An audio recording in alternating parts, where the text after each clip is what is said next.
ಎಲ್ಲ ನನ್ನ ಸಜ್ಜನ ಸ್ನೇಹಿತರಿಗೆ ನಮಸ್ಕಾರ. ಎಲ್ಲ ಹೇಗಿದ್ದೀರಿ? ನನ್ನ ಮಾತಿಷ್ಟೆ. ಪ್ರತಿ ಬಾರಿಯೂ ನಾನು ಆಡೋ ಮಾತು ನೀವೆಲ್ಲರೂ ಕೂಡ ಚೆನ್ನಾಗಿರಬೇಕು.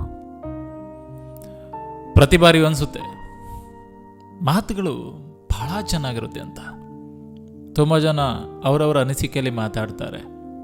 ನಾನು ತುಂಬ ಚೆನ್ನಾಗಿ ಮಾತಾಡ್ತೀನಂತ. ನನ್ನ ಬಗ್ಗೆ ನಾನು ಹೇಳ್ತಿರೋದಲ್ಲ, ನಿಮ್ಮ ಬಗ್ಗೆ. ಆದರೆ ಒಂದೊಂದು ಸತ್ಯ, ಮಾತು ಬಹಳ ಮುಖ್ಯ ಅನ್ನೋಕ್ಕಿಂತ ಹೆಚ್ಚಾಗಿ ಯಾವ ಮಾತನ್ನು ಎಲ್ಲಿ ಆಡ್ತೀವಿ, ಹೇಗೆ ಆಡ್ತೀವಿ, ಯಾವ ಸಂದರ್ಭದಲ್ಲಿ ಆಡ್ತೀವಿ ಅನ್ನೋದು ಬಹಳ ಮುಖ್ಯವಾಗಿರುತ್ತೆ ಬಂಧುಗಳೇ. ತುಂಬ ಜನ ಹೇಳ್ತಾರೆ, ಒಂದಿಷ್ಟು ಜನ ನನ್ನ ಕಾಲು ಎಳಿತಾರೆ, ನನ್ನ ಬಗ್ಗೆ ಕೆಟ್ಟದಾಗಿ ಮಾತಾಡ್ತಾರೆ.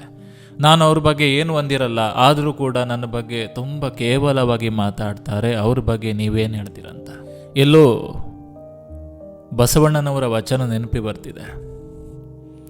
ತನಗೆ ಮುನಿವವರಿಗೆ ತಾ ಮುನಿಯಲೇಕಯ್ಯ, ತನಗಾದ ಆಗೇನು ಅವರಿಗಾದ ಚೇಗೇನು, ತನುವಿನ ಕೋಪ ಹಿರಿತನದ ಕೇಡು, ಮನದ ಕೋಪ ಅರಿವಿನ ಕೇಡು, ಮನೆಯೊಳಗಿನ ಕಿಚ್ಚು ಮನೆಯ ಸುಡದೆ, ನೆರೆಮನೆಯ ಸುಡುವುದೇ ಕೂಡಲ ಸಂಗಮ ದೇವ ಅನ್ನೋ ಮಾತಿದೆ.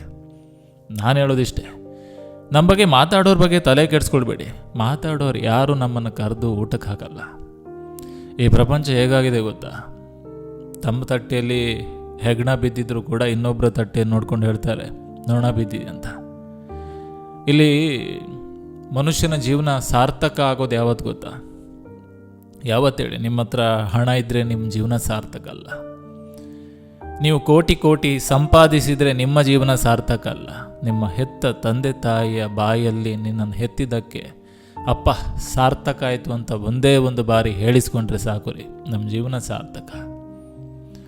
ತುಂಬ ಜನ ಕೇಳ್ತಾರೆ, ಇಲ್ಲಿ ಯಾರು ಅನಾಥರು ಅಂತ. ತಂದೆ ತಾಯಿ ಇಲ್ದವರು ಅನಾಥರಲ್ಲ, ತಂದೆ ತಾಯಿ ಇಲ್ದವರು ಅನಾಥರಲ್ಲ ಬಂಧುಗಳೇ. ತಂದೆ ತಾಯಿಯ ಪ್ರೀತಿ ಗೊತ್ತಿಲ್ಲದವರು ನಿಜವಾದ ಅನಾಥರು. ತಂದೆ ತಾಯಿಯ ಮೌಲ್ಯ ಗೊತ್ತಿಲ್ಲ, ತಂದೆ ತಾಯಿಗೆ ವ್ಯಾಲ್ಯೂನೇ ಕೊಡ್ತಿಲ್ಲ. ನಾನು ಮೊನ್ನೆಷ್ಟೇ ಒಂದು ಮಾತು ಹೇಳಿದ್ದೆ.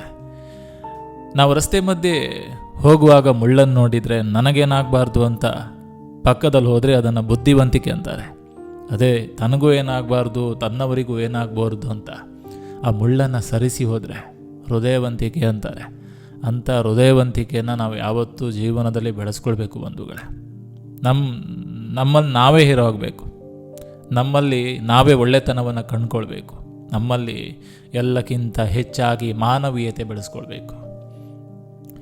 ರಸ್ತೆಯಲ್ಲಿ ಹೋಗುವಾಗ ಯಾರಿಗಾದರೂ ಆಕ್ಸಿಡೆಂಟ್ ಆದರೆ, ಅಪಘಾತ ಆದರೆ 108ಗೆ ಕರೆ ಮಾಡುವ ಬದಲು ಹೆಚ್ಚಿನವ್ರು ಮಾಡೋದೇನು ಹೇಳಿ? ಇವಾಗ ಒಂದು ಮೊಬೈಲ್ ತಗೊಳ್ತಾರೆ, ವಿಡಿಯೋ ಮಾಡ್ತಾರೆ, ರೀಲ್ಸ್ ಮಾಡ್ಕೊಳ್ತಾ ಕೂತ್ಕೊಳ್ತಾರೆ.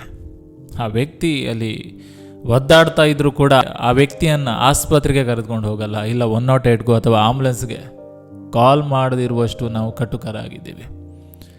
ಈ ವಿಡಿಯೋ ಮೂಲಕ ನಾನು ನಿಮಗೆ ಸಂದೇಶ ಕೊಡ್ತಿರೋದಿಷ್ಟೇ.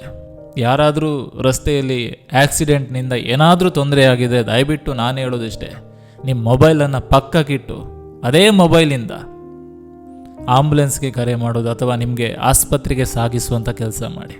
ಯಾರಿಗೊತ್ತು ಬಂಧುಗಳೇ, ಕೊನೆ ಪಕ್ಷ ನಮ್ಮ ಆತ್ಮೀಯರು ಇಲ್ಲ ನಮ್ಮ ಮನೆಯವರು ಇಲ್ಲ ನಮ್ಮ ಸ್ನೇಹಿತರು ಯಾರಾದರೂ ಅದೇ ಆಂಬುಲೆನ್ಸ್ನಲ್ಲಿದ್ದರೆ ನಮ್ಮ ಮನಸ್ಸು ಎಷ್ಟು ಭಾರವಾಗಲ್ಲ. ರಸ್ತೆ ಮಧ್ಯೆ ಹೋಗುವಾಗಲೂ ಕೂಡ ನಾವು ಕೆಲವೊಂದು ಬಾರಿ ಆಂಬುಲೆನ್ಸ್ಗೆ ಸೈಡ್ ಕೊಡಲ್ಲ. ಯೋಚನೆ ಮಾಡಿ, ಒಂದೊಂದು ಕ್ಷಣವೂ ಕೂಡ ಅಮೂಲ್ಯ. ಅದೇ ಆಂಬುಲೆನ್ಸಲ್ಲಿ ನಮ್ಮ ಫ್ಯಾಮಿಲಿಯವರು, ನಮ್ಮ ಸ್ನೇಹಿತರು ಯಾರಾದರೂ ಇದ್ದರೆ ನಮಗೆ ಹೇಗನ್ಸಲ್ಲ? ಮಾನವೀಯತೆಯನ್ನು ಬೆಳೆಸ್ಕೊಳ್ಬೇಕು. ಒಂದು ಮಾತಿದೆ, ಮಾತು ಮನೆ ಕೆಡಿಸ್ತು, ತೂತು ಒಲೆ ಕೆಡಿಸ್ತು. ಮಾತಾಡುವ ಮುಂಚೆ 100 ಬಾರಿ ಯೋಚಿಸಬೇಕು ಅಂತ. ಒಬ್ಬರ ಮನ ನೋಯಿಸಿ ಇನ್ನೊಬ್ಬರ ಮನೆ ಹಾಳು ಮಾಡಿ ದೇವರಿಗೆ ಕೈ ಮುಗಿದರೇನು ಫಲ? ಅದಕ್ಕೆ ಹೇಳೋದು ಬಂಧುಗಳೇ, ಮಾತು ಬೆಳ್ಳಿ, ಮೌನ ಬಂಗಾರ. ನಮ್ಮ ಮಾತುಗಳು ಇನ್ನೊಬ್ಬರ ಮನಸ್ಸನ್ನು ನೋಯಿಸದಂತಿರಲಿ.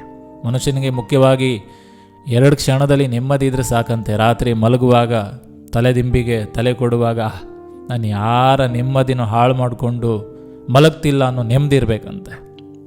ಹಾಗೆ ಊಟದ ಮುಂದೆ ಈ ತುತ್ತನ್ನು ತಿನ್ನುವಾಗ ಈ ತುತ್ತನ್ನು ಯಾರಿಂದಲೂ ಕಸಿದು ತಿಂದಿಲ್ಲ ಎನ್ನುವ ಖಾತ್ರಿ ಇದ್ದರೆ ನಮ್ಮ ಜೀವನ ಸಾರ್ಥಕ.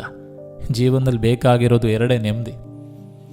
ಎಲ್ಲರೂ ಕೂಡ ಒಳ್ಳೆಯದಾಗಲಿ, ಮುಂದಿನ ಕಂಟೆಂಟ್ ಯಾವುದಿರಲಿ, ಎಲ್ಲರೂ ಖುಷಿಯಾಗಿರಲಿ. ಈಗಷ್ಟೇ ಒಂದು ಸುದ್ದಿ ನೋಡಿದೆ, ಕನ್ನಡದ ಖ್ಯಾತ ನಟ ಉಮೇಶ್ ಅವರ ನಿಧನವಾಗಿದೆ. ಅವರ ಆತ್ಮಕ್ಕೆ ಶಾಂತಿ ಕೋರ್ತಾ, ಕನ್ನಡದ ಮೇರು ನಟ, ಅವರ ಆತ್ಮಕ್ಕೆ ಶಾಂತಿ ಸಿಗಲಿ ಅಂತ ಕೇಳ್ಕೊಳ್ತಾ, ಎಲ್ಲ ನನ್ನ ಸಜ್ಜನ ಬಂಧುಗಳಿಗೆ ಒಳ್ಳೆಯದಾಗಲಿ.